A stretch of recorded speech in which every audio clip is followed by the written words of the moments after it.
Mesdames et messieurs, bonsoir et bienvenue sur la chaîne de votre préférence, la chaîne de télévision, la S-Télé, la chaîne de la diversité et plus précisément dans cette émission qui s'appelle Neurones, dont l'animateur est votre serviteur. Aujourd'hui, évidemment, j'ai le plaisir et l'honneur de recevoir le président de la Fondation québécoise en santé respiratoire, le docteur Claude Poirier, qui a bien voulu sacrifier cette soirée pour nous et surtout nous faire l'honneur de venir évidemment nous parler des maladies respiratoires d'une manière générale, mais plus précisément d'une maladie que malheureusement fait aussi des débats au niveau de la population et aussi au niveau des professionnels de la santé, qu'on appelle d'ailleurs la maladie pulmonaire obstructive chronique. Mais sans tarder, je dis tout simplement merci Docteur Poirier-Claude d'avoir accepté notre invitation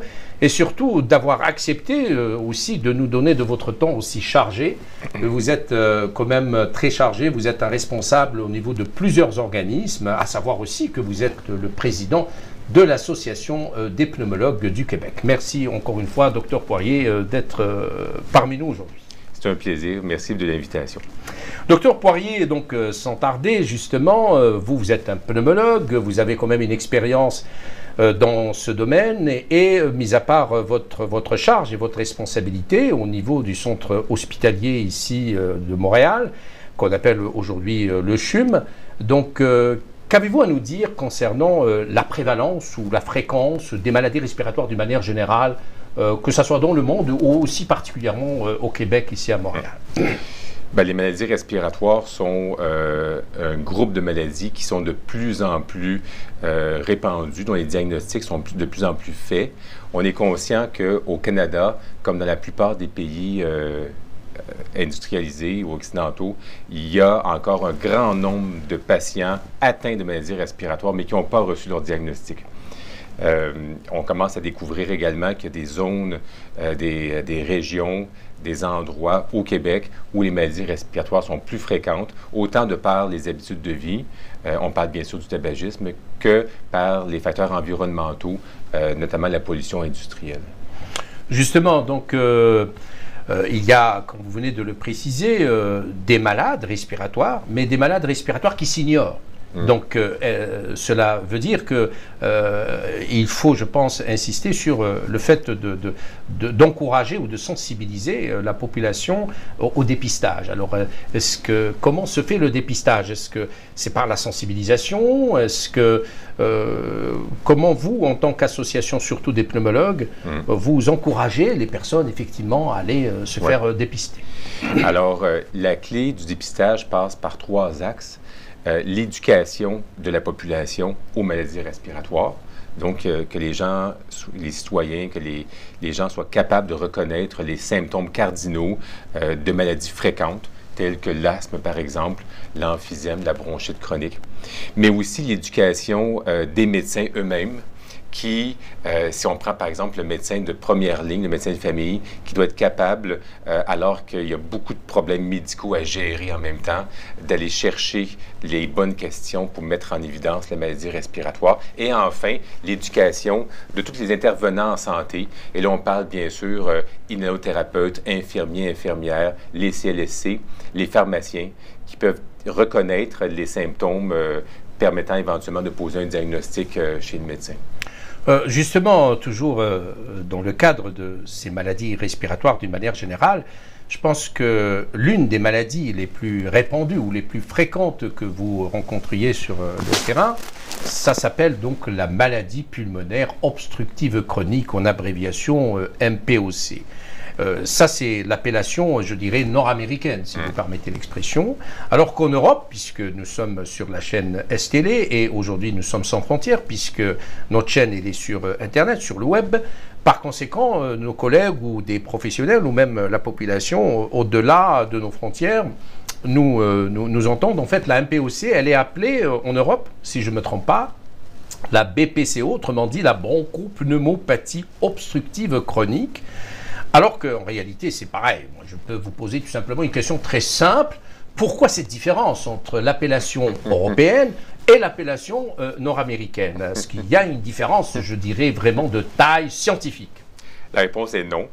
Le terme, l'acronyme MPOC est une traduction vraiment directe du terme anglophone COPD. Yes, the Chronic Obstructive Pulmonary Disease.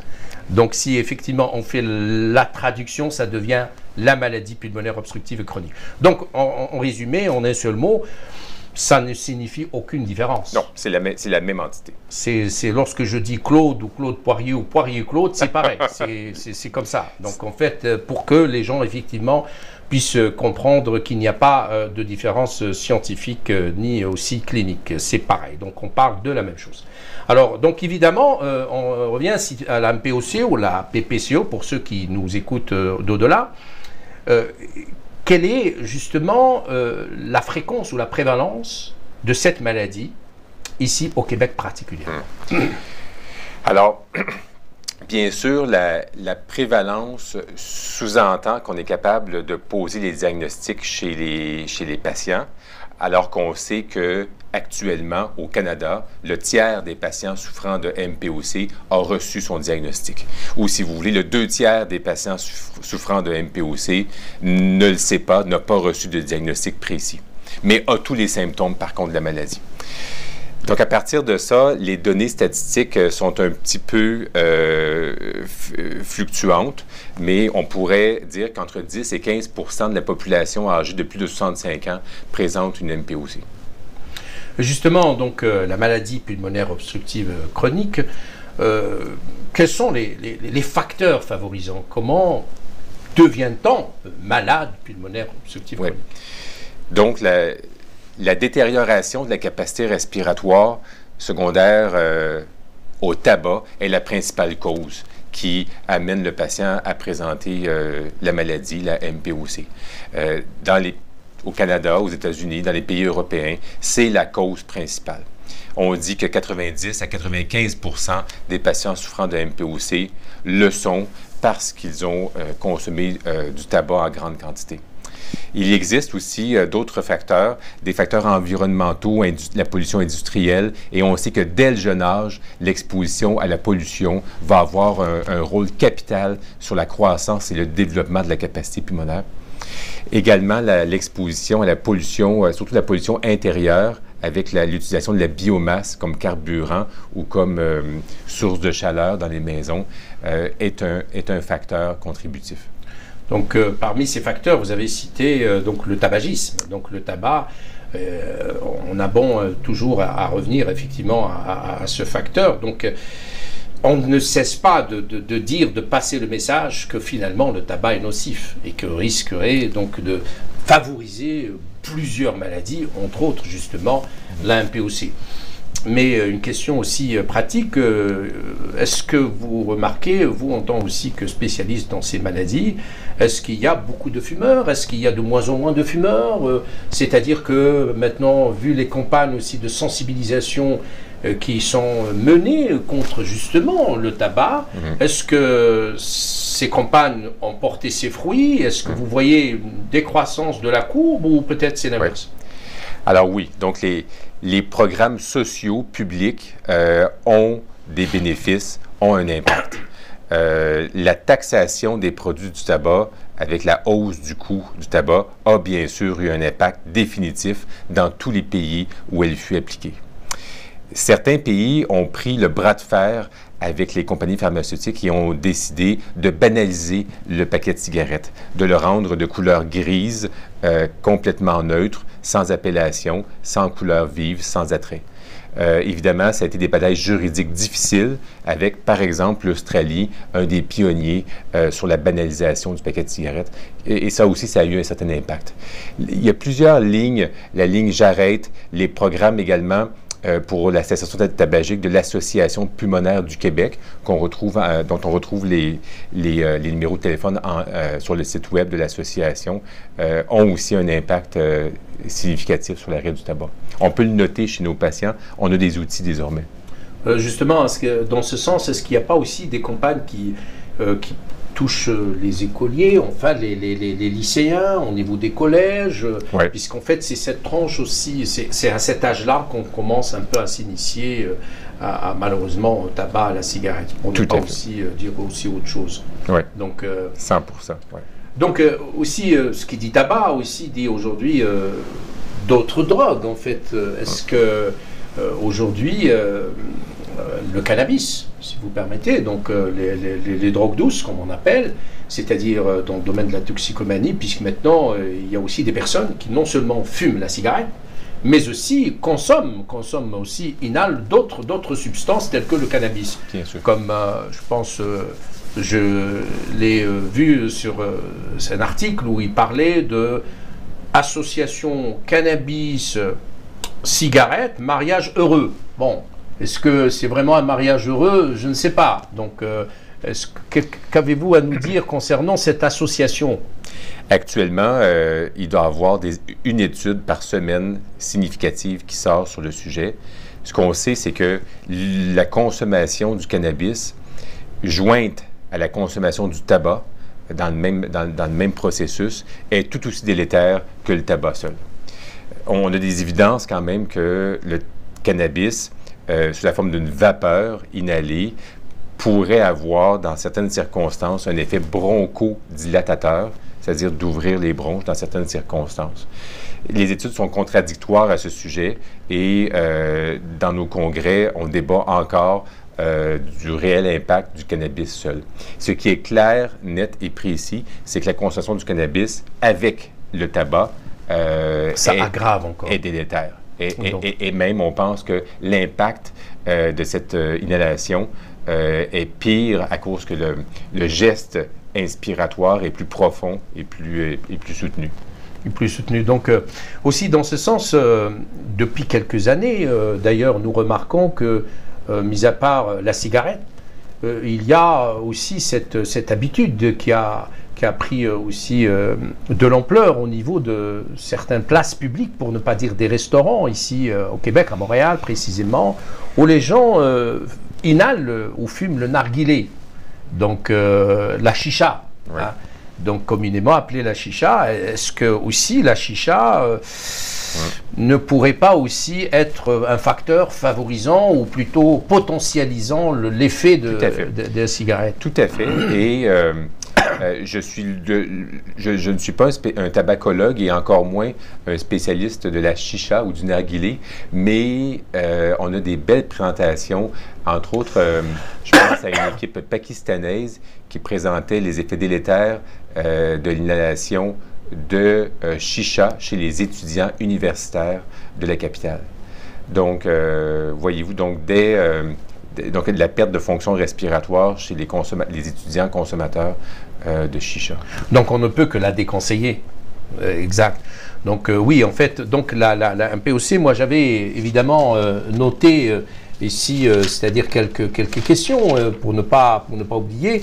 Par exemple, on parlait tout simplement aussi, est-ce que la MPOC n'est pas favorisée par certains virus, par certaines infections? Est-ce quelqu'un qui fait des infections à répétition, est-ce qu'il ne peut pas y aller vers la MPOC? Je ne sais pas. Oui. Alors, on sait que les infections respiratoires en jeune âge peuvent compromettre le développement et la croissance du poumon. La capacité respiratoire peut être moindre à 20 ans chez un individu qui a eu des infections respiratoires répétitives. On sait par la suite que chaque infection respiratoire va être comme une marche d'escalier pour la capacité pulmonaire. Et donc, dans ce sens-là, oui, effectivement, un patient qui fume et qui fait des infections respiratoires nous inquiète significativement. Et donc, finalement, pour revenir à la notion de la MPOC, comment ça se manifeste, la MPOC? C'est-à-dire, quels sont les signes? Comment peut-on savoir que cet individu a la maladie pulmonaire obstructive chronique? Oui. Si vous présentez de la toux, des crachats, des périodes d'essoufflement pour des exercices qui vous paraissent importants, vigoureux ou moins importants, simples, comme la marche, comme l'escalier, comme prendre sa douche. Si vous présentez des périodes dans l'année où est-ce que l'essoufflement est vraiment important, des grippes qui sont prolongées, qui guérissent pas bien, de la prise d'antibiotiques pour un rhume qui ne guérit pas bien. Si vous avez donc aussi fumé, vous devriez penser à consulter votre médecin pour en discuter. Est-ce que donc le diagnostic pourrait être tout simplement posé à la suite d'un examen clinique? Ou est-ce que l'individu ou le patient serait obligé de faire des tests de la fonction, comme on dit, de la respiration, de la fonction respiratoire, qu'on appelle les EFR, exploration fonctionnelle respiratoire, ou les tests de la fonction pulmonaire? L'évaluation clinique, l'examen, l'histoire sont importants pour exclure d'autres diagnostics et donc c'est incontournable. Mais l'histoire et l'examen fait avec le médecin ne pourraient jamais remplacer le test de spirométrie qui est fait en laboratoire de fonction respiratoire et qui sert vraiment à confirmer l'opinion du médecin. C'est ça, spirométrie, donc si on décortique le terme, métrie veut dire mesure, spiro veut dire respiration, c'est-à-dire la mesure de la fonction respiratoire. Et évidemment, donc ça se fait effectivement dans des laboratoires qu'on appelle les laboratoires ou les labos de l'EFR, c'est-à-dire exploration fonctionnelle respiratoire ou des tests de la fonction respiratoire. Évidemment, je pense que même les médecins de famille peuvent demander ces tests ou bien uniquement les pneumologues. Médecin de famille, tout médecin. Donc tout médecin effectivement est habilité, est capable donc et a l'autorisation de pouvoir évidemment prescrire ces tests aux patients qui présentent malheureusement des fois, comme on dit, des difficultés respiratoires, comme on dit ici, la misère à respirer. Donc il ne peut pas effectivement, à la moindre petit effort, il se sent, comme on dit, essoufflé et qu'il va chercher son souffle. Je pense qu'il est nécessaire à ce moment-là d'aller consulter et de faire probablement des tests respiratoires pour éliminer pourquoi pas d'autres choses, et puis surtout ces maladies, notamment la MPOC dont on parle. Toujours dans cette maladie, est-ce qu'elle est, une fois qu'on a la maladie pulmonaire obstructive chronique, la question très simple que tout le monde pose, est-ce qu'elle est guérissable? Elle est traitable. Voilà. Elle est traitable. La perte de la capacité respiratoire ne revient pas ou peu. On peut stopper le décours de la perte de la capacité respiratoire, le déclin naturel de la maladie. On peut le stopper en cessant de fumer. C'est une méthode efficace pour stopper la maladie. Regagner ce qu'on a perdu comme poumon, comme capacité respiratoire, ça c'est autre chose. Mais on peut gérer, on peut traiter la maladie. Les programmes d'enseignement d'éducation qui incluent l'arrêt tabagique sont la pierre angulaire du traitement. Donc justement, ce que j'essaie de comprendre, ça veut dire que la perte de certaines fonctions respiratoires ne sont pas réversibles. Peu ou pas. Mais parfois, il y a une certaine réversibilité, mais jamais totalement réversible. Voilà, c'est ça. Donc, c'est ce qu'il faut comprendre, que malheureusement, donc, la cigarette, une fois que les dégâts sont là, on pourrait récupérer peut-être 10%, 5%, mais je pense que peut-être les choses, il faut le dire, donc jamais à 100%. Donc, et c'est là, oui, il faut évidemment, c'est la raison pour laquelle, je pense, c'est une maladie qui s'appelle chronique, parce que c'est une maladie chronique, donc on vit avec, on doit apprendre à vivre avec, et on doit surtout apprendre les conseils que vous donnez pour que justement ne va pas s'aggraver, pour que les lésions vont s'arrêter à un certain stade et qu'ils ne vont pas encore s'empirer. Évidemment, toujours donc dans la maladie, y a-t-il un vaccin? Voilà, c'est le mot, parce que les gens, des fois, ils posent la question, ils vous disent « Ah, moi, je suis vacciné, mais j'ai eu la MPOC, j'ai eu la BPCO, etc. » Est-ce que le vaccin peut prévenir, justement, cette maladie? C'est une question. Oui, c'est une bonne question. Non, évidemment. La vaccination contre la grippe, contre l'influenza, la vaccination contre le pneumocoque sont des étapes importantes dans la prise en charge du patient qui souffre de MPOC, et les médecins doivent vraiment avoir recours à la vaccination contre la grippe, l'influenza, le pneumocoque. Mais il n'existe pas de vaccination contre la MPOC. Ça n'existe pas. Non. Donc il faut bien le dire. Pas encore. Justement, donc vous avez cité l'asthme aussi, parce que est-ce que lorsqu'on est asthmatique, est-ce qu'on pourrait aussi être en même temps asthmatique et en même temps MPOC? Oui. Effectivement, ça existe des gens qui, par exemple, dès leur jeune âge ou leur adolescence, ont commencé à utiliser le tabac, à fumer, et ont développé, en plus de l'asthme qui était présent en enfance, ont développé une autre maladie, un autre processus, un autre atteinte de la capacité respiratoire qui est légèrement différent. Les deux coexistent chez le même individu. Donc, on va se retrouver avec des bronches qui sont partiellement fermées et qui ont tendance à se réouvrir avec les médicaments, mais pas complètement encore, mais qui ont quand même un certain potentiel de se réouvrir. Vraiment, on pense que les patients qui présentent les deux maladies coexistantes sont des gens qui ont des maladies vraiment tapageuses, avec des infections fréquentes, des visites à la salle d'urgence ou au CLSC ou au sans rendez-vous, de la prise d'antibiotiques à répétition. Parce qu'il faut le dire aussi, c'est très important que au niveau de la cage thoracique, il y a les poumons, c'est-à-dire le ballon, hein, si je me trompe, vous me dites, et puis il y a les bronches. Hein. Donc il y a la maladie qui touche les bronches, et puis il y a aussi l'autre maladie qui touche les ballons, donc on appelle les alvéoles. Voilà, et donc je pense que la MPOC, l'atteinte, elle est beaucoup plus au niveau des ballons, au niveau des alvéoles, qu'au niveau des branches. Et malheureusement, si encore on est asthmatique, ça veut dire que les branches sont touchées et les ballons sont touchés, là ça pose, je pense, un réel problème. Absolument. Donc la question toujours posée, est-ce que vraiment il y a un traitement? Est-ce qu'il y a un traitement qui peut aider ces patients? Ah, absolument, absolument. La pierre angulaire, je le répète encore, c'est la cessation du tabac et l'éducation sur la maladie. Il existe toutes sortes de facteurs aggravant les symptômes. Je pense par exemple au changement subi de température, se protéger des virus, la vaccination, tantôt on en a parlé. Donc il existe des facteurs aggravant la maladie, mais qu'on peut contrôler.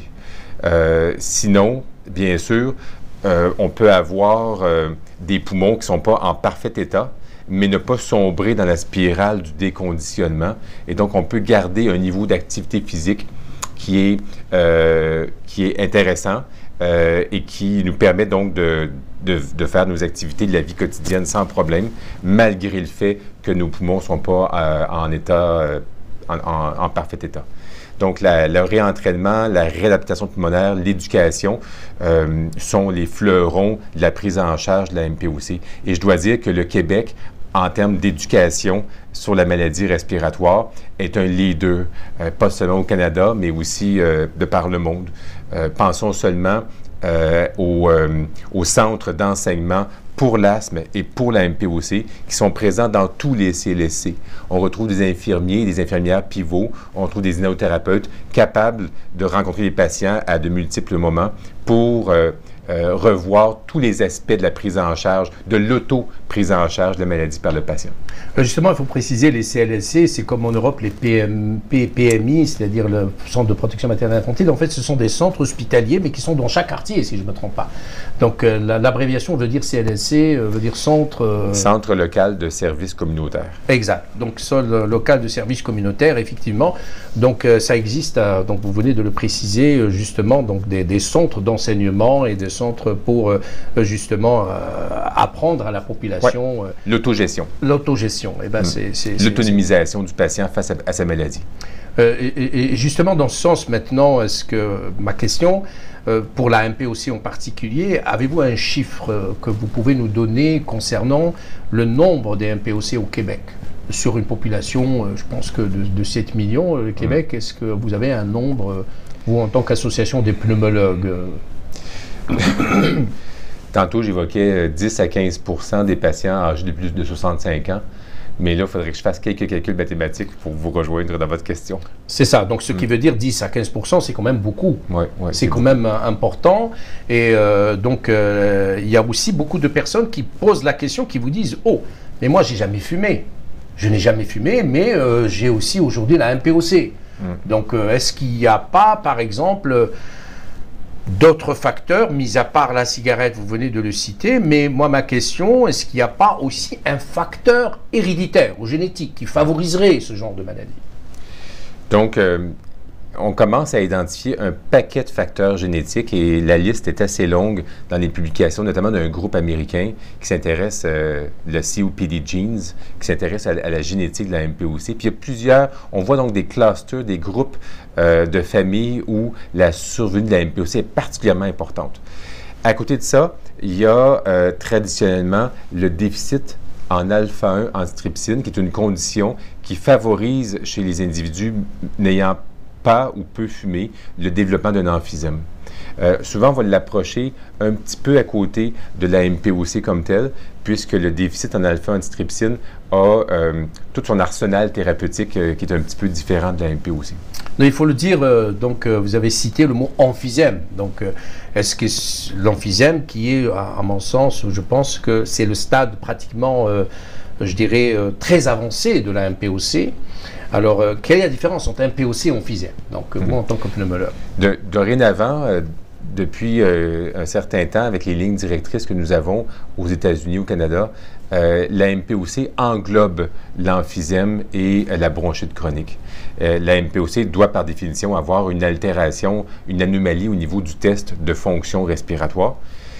L'emphysème est une destruction des fibres d'élastine de collagène au niveau du poumon et on peut avoir des individus dans la vingtaine qui vont avoir fumé significativement ou consommé des joints avec du cannabis et du tabac à l'intérieur et qui vont avoir de petites bulles d'emphysème dans les poumons retrouvées au scan.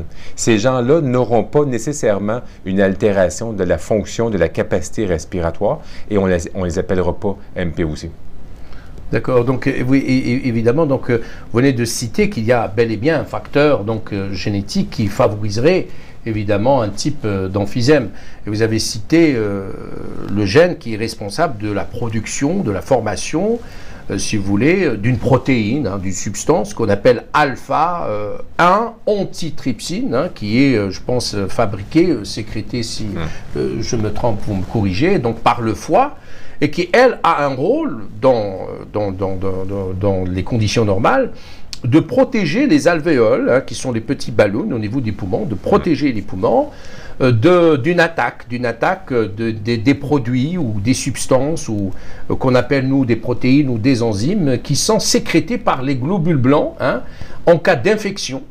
Et que malheureusement, lorsque cette alpha-antitrypsine est absente, donc les poumons sont plus protégés, et par conséquent, ça va détruire justement les alvéoles et ça va donner donc l'emphysème. Parce qu'il y a beaucoup de personnes qui, des fois, se présentent et qui vous disent « Oui, mais moi, j'ai jamais fumé, mais j'ai de l'emphysème. » Et donc, la question, c'est que toujours, est-ce qu'il y a de l'emphysème dans la famille? Vous dites « Oui, mais évidemment, j'ai mon père, j'ai peut-être mon cousin ou ma mère qui est décédée malheureusement de l'emphysème. » Et c'est là on confirme justement qu'il y a un côté génétique en plus qu'il y a aussi d'autres facteurs.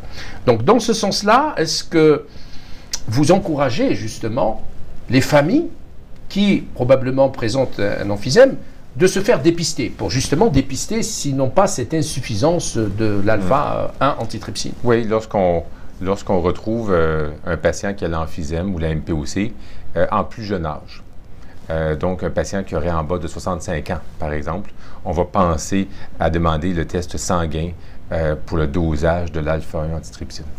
Justement, donc, mais est-ce que c'est parce qu'il y a aussi des tests génétiques à la naissance? Est-ce qu'on ne peut pas justement l'inclure? Oui. Par contre, ça c'est tout un débat politique. Actuellement au Québec, une maladie plus fréquente qui s'appelle la fibrose kystique ou la mucoviscidose, au Québec, n'est pas encore dépistée à la naissance sur le cordon ombilical, sur le sang. Donc, il y a tout un débat d'utilisation judicieuse des ressources en soins de santé qui dépasse actuellement mon propos, mais qui pourrait être faite sur des maladies telles que l'alpha-1 antitrypsine. Ah, très bien. Donc, nous l'espérons. Donc, maintenant, c'est-à-dire toujours dans le cadre de MPOC et surtout maintenant à l'intention surtout des professionnels de la santé, est-ce que vous faites des rencontres justement avec les médecins, avec les jeunes médecins à travers, qui sont, je dirais, à l'intérieur, qui sont dans les régions? Est-ce que, qu'avez-vous, c'est-à-dire à dire dans ce sens-là? Est-ce que vous trouvez qu'il y a besoin de formation continue, régulière, que des messages qui doivent être réactualisés? Le monde de la MPOC a beaucoup changé. À la fin des années 50, une des premières conférences au Colorado parlait d'une maladie réversible et terminale. Et aujourd'hui, on a vu apparaître dans les années 60 une petite molécule sur le marché qui s'appelait le Ventolin. Puis après ça, toutes sortes de choses sont apparues, autant sur le plan pharmacologique, les médicaments, que sur le plan des interventions non pharmacologiques. Mais bref, oui, le monde de la MPOC bouge beaucoup et chaque année, on voit apparaître de nouvelles molécules, de nouveaux traitements sur le marché nord-américain, sur le marché européen. Et donc, il y a beaucoup de formations continues à faire. On organise des symposiums, on organise des webconférences. Récemment, la Biennale de l'espace francophone pulmonaire avait lieu à Québec à l'automne 2017. Il y avait plusieurs thématiques sur la MPOC. Justement, donc vous venez donc de citer le traitement, ce qu'on dit souvent, la santé n'a pas un prix, mais elle a un coût.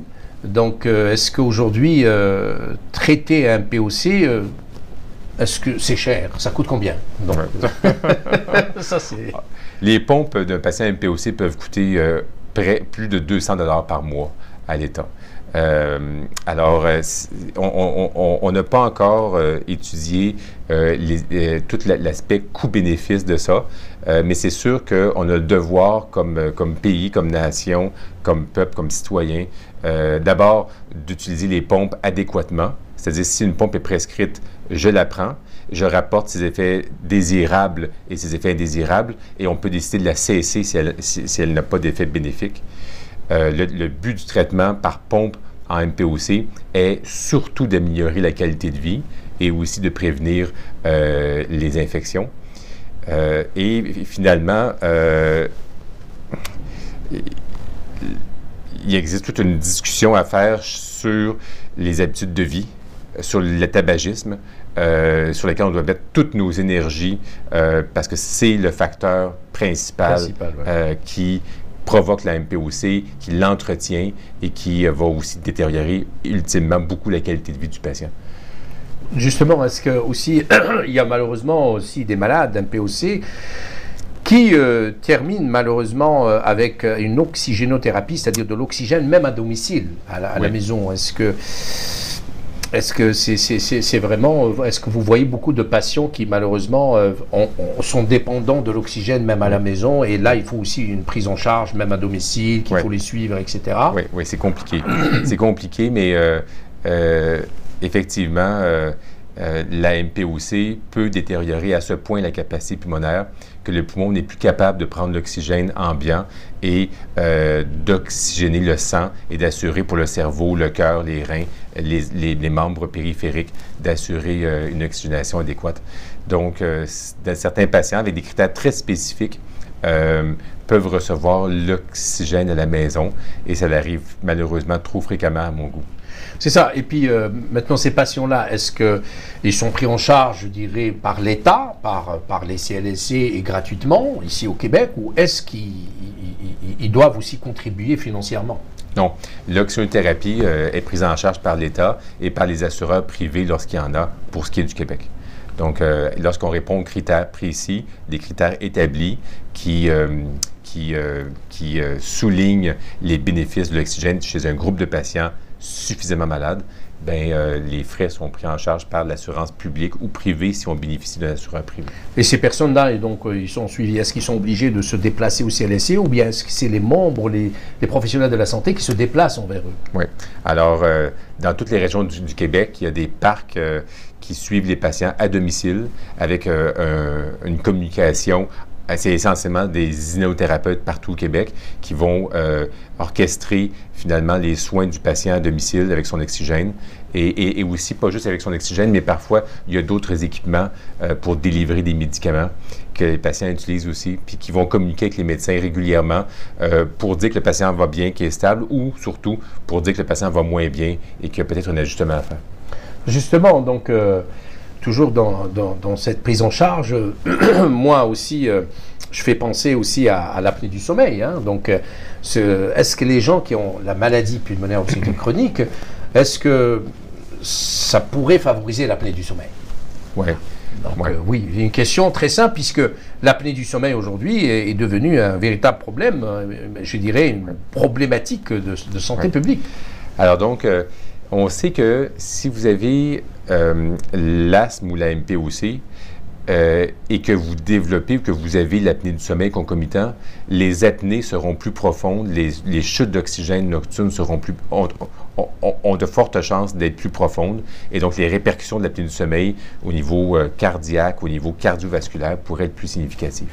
On sait que le traitement de l'apnée du sommeil, dans ces cas-là, va amener des bénéfices au niveau du contrôle de la MPOC ou de l'asthme. Les évidences sont plus soulignées, sont plus démontrées pour l'asthme que pour la MPOC, mais quand même, on essaie de faire le lien, comme le pont entre les deux. Et donc, une question aussi que les gens aussi posent à chaque fois, c'est-à-dire pour la MPOC en particulier, est-ce que la transplantation pulmonaire pourrait être indiquée chez un MPOC, ou est-ce que vraiment c'est uniquement chez des personnes... Oui.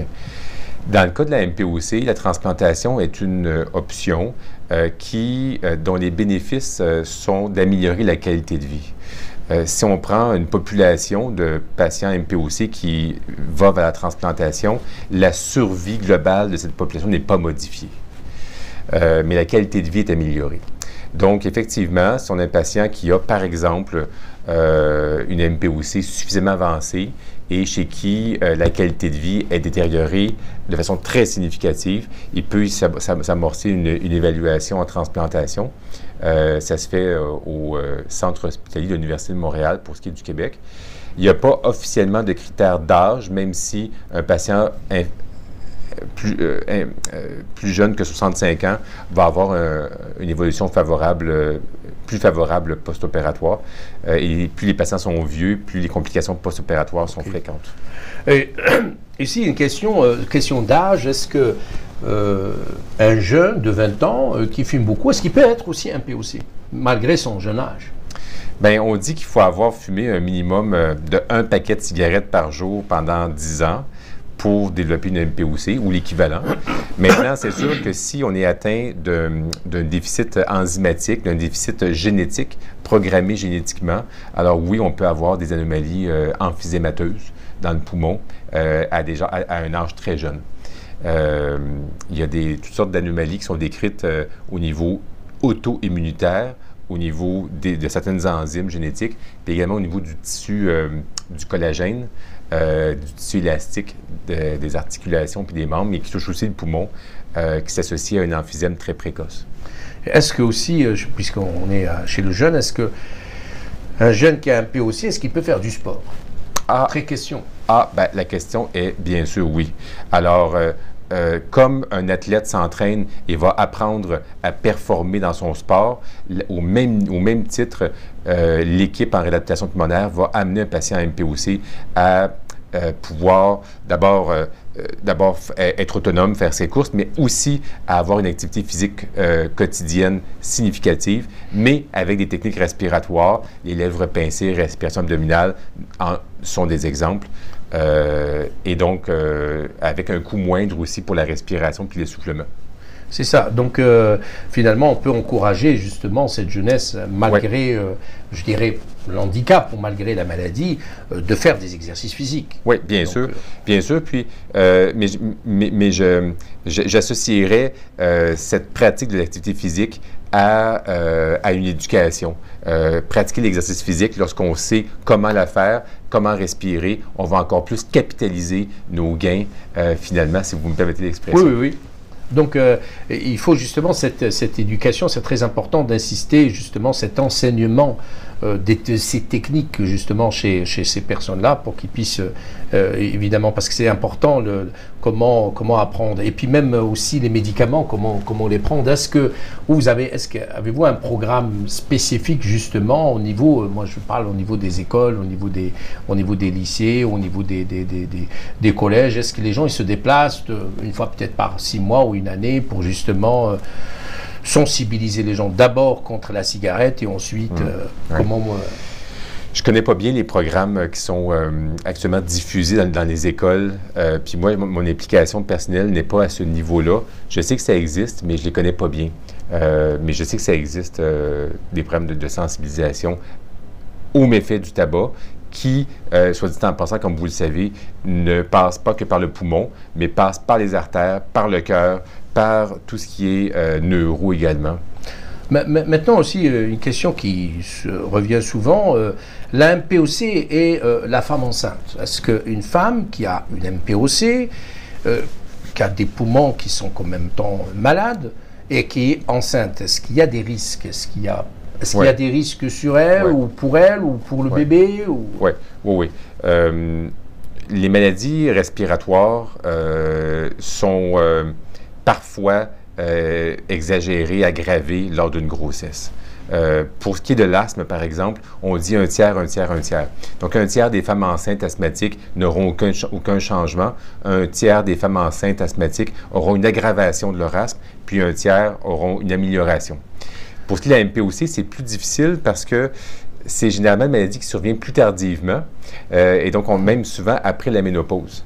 On sait par exemple plus récemment que la MPOC, lorsque la femme devient un jour ménopausée, la détérioration de la capacité respiratoire semble être plus rapide après la ménopause. Il y a cet aspect-là qui ne s'améliore pas après la ménopause non plus. Donc, c'est peut-être à cause de la diminution des hormones? On pense que oui, c'est ça. On n'explique pas encore tout, là, mais effectivement, c'est assez plaisant. C'est ça. Et puis aussi, la question, j'allais dire, comparaison homme-femme, est-ce que le sexe ne joue pas? Est-ce qu'il n'est pas un facteur aussi? Est-ce que la MPOC est plus fréquente chez les hommes? Est-ce que chez les femmes? Ou bien il y a une égalité de risque? Il y a des différences sexuelle dans la reconnaissance de la maladie. Par exemple, un médecin de famille qui va voir deux scénarios identiques, si c'est un homme, va avoir plus tendance à poser un diagnostic d'MPOC. Si c'est une femme, il va avoir plus tendance à poser un diagnostic d'asthme. Autrement, il y a effectivement aussi, pour une même atteinte de la capacité respiratoire, la femme a un plus gros fardeau de symptômes. Et ça semble être vraiment physiologique, relié donc à sa plus petite capacité respiratoire de base qui, lorsqu'elle est détériorée, va engendrer plus de symptômes également. On sait que la femme va avoir aussi plus souvent tendance à consulter, à partager avec ses médecins les symptômes respiratoires, donc ce qui pourrait augmenter le diagnostic. Et donc, oui. Évidemment, moi j'ai lu un tout petit peu sur la MPOC et on parlait du GOLD, c'est-à-dire le truc de classification de la maladie et puis une sorte de facteurs de standardisation chaque année ou chaque 5 ans. Qu'avez-vous à nous dire concernant cette classification du GOLD? Oui. Le GOLD est une classification américaine qui est maintenant quasiment internationale puisqu'elle est utilisée dans plusieurs congrès où je me suis rendu. Et elle est très plaisante parce qu'elle permet donc d'avoir une classification clinique de la maladie, de la sévérité de la maladie, pardon, basée sur des aspects cliniques tels que l'essoufflement du patient, sa qualité de vie, le nombre d'infections respiratoires qu'il aura, et non plus uniquement sur des paramètres mesurés dans un laboratoire. Le laboratoire de fonction respiratoire est incontournable pour poser le diagnostic initial et ne pas se tromper. Mais par la suite, l'évaluation clinique du patient, elle est, obligatoire pour déterminer la sévérité et la thérapie pharmacologique notamment qui va aller avec. Justement, en matière de pharmacologie, on voit aujourd'hui, il y a de plus en plus de molécules sur le marché concernant ces maladies respiratoires d'une manière générale, en particulier la MPOC. Donc, y a-t-il, c'est-à-dire des produits qu'on peut peut-être accepter par rapport à d'autres, ou y a-t-il beaucoup de produits? Oui, je pense que tout patient MPOC devrait probablement avoir, ou en tout cas devrait avoir eu la discussion avec son médecin pour obtenir un médicament qui ouvre les bronches. Ouvrir les bronches pendant quelques heures avant un entraînement physique, avant une sortie au supermarché, avant une réunion d'amis, familiale. Donc, un médicament qui ouvre les bronches pendant quelques heures. Et La plupart du temps, lorsque les gens ont un minimum de symptômes, on va offrir aux patients des médications qui ouvrent les bronches pendant des durées prolongées, telles que 12 heures ou encore mieux 24 heures. On peut même associer des médicaments qui ouvrent les bronches, mais par des modes différents et qu'on prend une fois par jour, par exemple, de façon à avoir une plus grande stabilité au niveau des symptômes. Et puis, à côté de la pharmacologie, il y a aussi le régime alimentaire. Les gens, des fois, ils posent la question, est-ce que je dois manger ça ou je ne dois pas manger ceci, ou est-ce que je dois boire ça, par exemple le café, le thé. Beaucoup de personnes qui vous disent, moi, je suis en crise respiratoire, je vais prendre beaucoup de café. Est-ce que la caféine serait évidemment conseillée? Non, je ne sais pas. Non. On encourage des habitudes de vie saine au niveau alimentaire. Par contre, les patients MPOC ont une tendance, en tant que groupe, à avoir une dénutrition. L'appétit n'est pas toujours là. Parfois, un repas s'associe à un plus grand essoufflement après le repas. Donc, le patient va avoir tendance à prendre des petites quantités et parfois, il va prendre des petites quantités d'aliments qui n'apportent pas beaucoup de calories. Donc, il y a une dénutrition et même une malnutrition qui se produit chez un groupe de patients. Et ça, il faut surveiller ça comme médecin et comme intervenant en santé. Il faut voir, il faut être capable d'apprécier la masse musculaire du patient et la perte de son poids ou de son index de masse corporelle. Donc, évidemment, je pense qu'une consultation chez un diététicien ou un nutritionniste... c'est un must. Voilà. Ouais, c'est un must dans la prise en charge de la MPOC. De la MPOC. Ouais. Et donc, justement, est-ce qu'aussi, pose la question, puisqu'on est toujours dans l'alimentation, est-ce que l'alcool, quel est l'impact de l'alcool, justement, chez l'MPOC? Les études de population montrent que la plupart des patients MPOC ont plus de symptômes après la prise d'alcool. Il faut dire aussi que la prise d'alcool chez bon nombre de patients MPOC s'associe à d'autres habitudes de vie malsaines telles que la reprise du tabac. Donc, les patients vont souvent nous dire « Ah, malheureusement, j'ai rechuté lors de telle soirée où j'ai partagé de l'alcool, puis j'ai rechuté au niveau du tabac en même temps. » Parce que pour plusieurs patients, les deux sont associés. Donc, finalement, c'est un cercle vicieux, tabac, alcool, tabac. Justement, moi, je pense que on a un petit peu fait le tour de la question de la MPOC, et puis aussi, et surtout, on peut le rappeler, l'emphysème qui est aussi, il y a un type d'emphysème qui est lié à la génétique, et ça nous amène en fait à dire à la population que s'il y a justement cette notion dans la famille, ça ne les empêche pas d'aller se faire dépister, n'est-ce pas? Mais ma question, c'est que ce dépistage est-il gratuit? Ah non. Ah non. Et oui, c'est ça la question. Non, c'est ça. C'est au médecin qu'il appartient d'utiliser judicieusement les tests de dépistage. Le guide canadien, d'ailleurs, aide beaucoup les médecins de famille à savoir qui dépister, quand dépister. Les pneumologues sont aptes également à savoir à quel moment on dépiste. On va dépister beaucoup plus facilement quand on a déjà posé le diagnostic chez une personne, un membre de la famille qui est déficient en alpha-antitrypsine, par exemple. On va tendance à dépister, par exemple, davantage les enfants pour savoir s'ils sont porteurs. Mais c'est ça, c'est une décision médicale, le dépistage, et il y a un coût à ça. Alors oui, c'est ça. C'est pas au bout d'un stéthoscope ou à la palpation, c'est vraiment par un test de laboratoire qui engendre des coûts. Justement, donc, peut-être on arrive pratiquement, je dirais, on ne va pas dire la fin, puisqu'il y a toujours, il y a jamais une fin. Tout simplement. Donc, il faut bien, je pense que vous êtes d'accord avec moi, docteur Poirier, il n'y a jamais une fin. Mais on arrive quand même à tout simplement achever un peu le tour de cette question. Qu'avez-vous, vous, en tant que président des pneumologues, justement, du Québec, ou à faire passer comme message, surtout aux jeunes pneumologues ou déjà aux praticiens, dans les régions surtout? Parce que des fois, que dans les régions, la personne est affrontée à une réalité des fois malheureusement difficile. Moi, je suis en tant que directeur de la formation continue des pneumologues, j'ai beaucoup à cœur le fait de donner les moyens aux pneumologues partout où est-ce qu'ils exercent, mais aussi aux médecins de famille, de prendre en charge les patients pulmonaire, les patients souffrant de MPOC, pas seulement avec un pad de prescription en prescrivant des pompes, mais aussi en ayant tous les outils disponibles dans le réseau pour aider le patient. Donc, et ça demande une implication personnelle jusqu'à un certain point, puis ça demande aussi que le réseau soit flexible et réactif. Mais bref, le patient MPOC doit avoir accès aux ressources de cessation tabagique. Et je vous encourage vivement à aller sur le site de l'Association pulmonaire du Québec, où est-ce qu'on trouve justement les références web, les numéros de téléphone pour arrêter de fumer. Il faut aussi avoir accès au centre d'enseignement pour l'asthme et pour la MPOC. Ça, c'est un must et pour beaucoup de patients, des trucs simples, comment passer l'aspirateur, comment s'habiller, comment prendre sa douche, comment monter un escalier en tenant des sacs sans être essoufflé ou en étant moins essoufflé, c'est miraculeux, ça change la vie et c'est un outil qui est tellement, un levier qui est tellement plus puissant que beaucoup de traitements en inhalation que nous avons.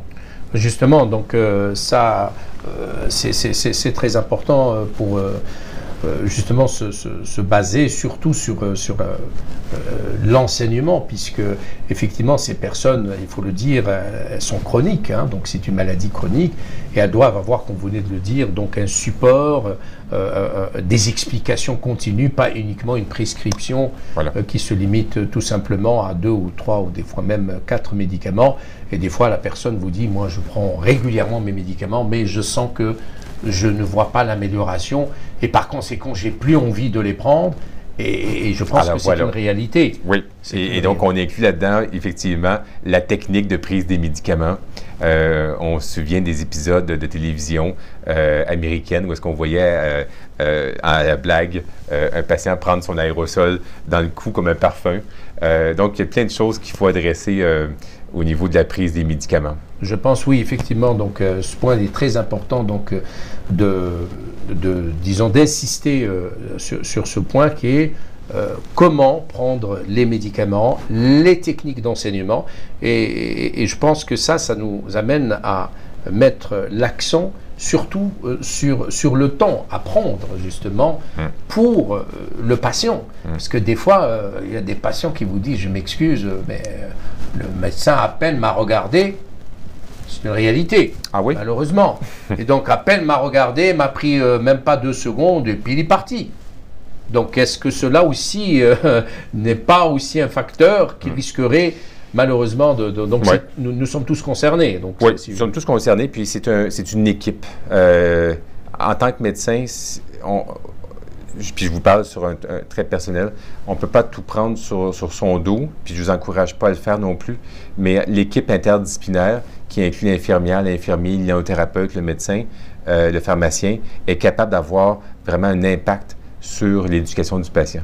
Justement, donc on ne cesse de le répéter, donc cette notion de l'esprit, de l'équipe multidisciplinaire, c'est-à-dire l'interdisciplinarité, n'est-ce pas, est très importante dans la prise en charge de beaucoup de maladies, entre autres la maladie pulmonaire obstructive chronique, aussi l'asthme, d'autres maladies. Donc, puisqu'on a un pneumologue, on va tout simplement se limiter aux maladies respiratoires, j'allais dire le diabète, mais, mais je pense que nous sommes concernés. Donc, je pense que Dr Claude Poirier, je vous dis merci. Merci d'avoir aussi nous avoir expliqué, nous avoir donné surtout les choses les plus importantes concernant cette maladie, la maladie pulmonaire obstructive chronique. Et puisqu'on est malheureusement à la fin de l'émission, et donc je préfère vous donner le mot de la fin, c'est-à-dire vous qui êtes aussi président des pneumologues, je le répète, et qui vous êtes aussi le président de la Fondation québécoise en santé respiratoire, n'est-ce pas? Et vous êtes aussi dans l'apnée du sommeil. C'est pour cette raison, je vous ai posé la question tout à l'heure à l'apnée du sommeil. C'est la raison pour laquelle je suis persuadé que vous allez revenir et que nous allons certainement aussi débattre de l'apnée du sommeil. Ce n'est qu'un début. Merci encore une fois d'avoir accepté notre invitation. Et j'essaie tout simplement de vous laisser le mot de la fin. Qu'avez-vous à passer comme message aussi à la population et aussi aux médecins?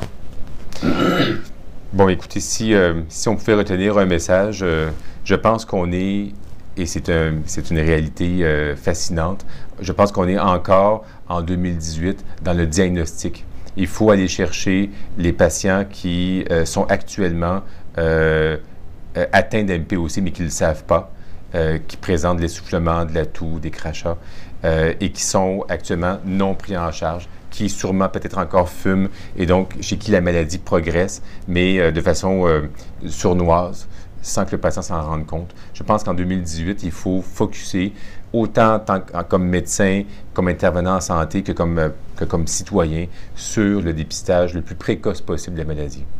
Je vous remercie beaucoup. Donc oui, justement, donc c'est des maladies qui évoluent d'une manière, je dirais, silencieuse et que la personne s'ignore, alors que, évidemment, la maladie est là. C'est pour ça qu'on dit, tant qu'on n'a pas la douleur, tant qu'on n'a pas des problèmes, on dit tout va bien, alors qu'en réalité, il y a quelque chose qui ne va pas. Voilà. C'est la raison pour laquelle il faut voir votre médecin au moins, je dirais, une fois par année. Non, 2 fois par année, 1 fois par 6 mois. Êtes-vous d'accord avec moi, docteur Poirier? Bien sûr. Donc, merci encore une fois, docteur Claude Poirier, d'avoir accepté notre invitation. Merci de nous avoir enrichis de ces points très, très importants concernant aujourd'hui, il faut bien le rappeler, nous avons débattu de la maladie pulmonaire obstructive chronique, appelée en Europe la BPCO, la bronchopneumopathie obstructive chronique. Et c'est pareil, il n'y a aucune différence ni sur le plan clinique, ni sur le plan physiopathologique. C'est une appellation tout simplement qui appartient à l'Europe et une appellation qui appartient à l'Amérique du Nord. Donc avec ça, je vous dis merci de nous avoir suivis. Restez branchés et restez toujours à l'écoute de notre chaîne, la chaîne de télévision, la chaîne de la diversité, la STL, la voix de la diversité, votre voix. Quant à moi, je vous retrouverai chaque vendredi avec d'autres thèmes et avec d'autres invités. Merci de nous avoir suivis et à la prochaine. Merci. Au revoir.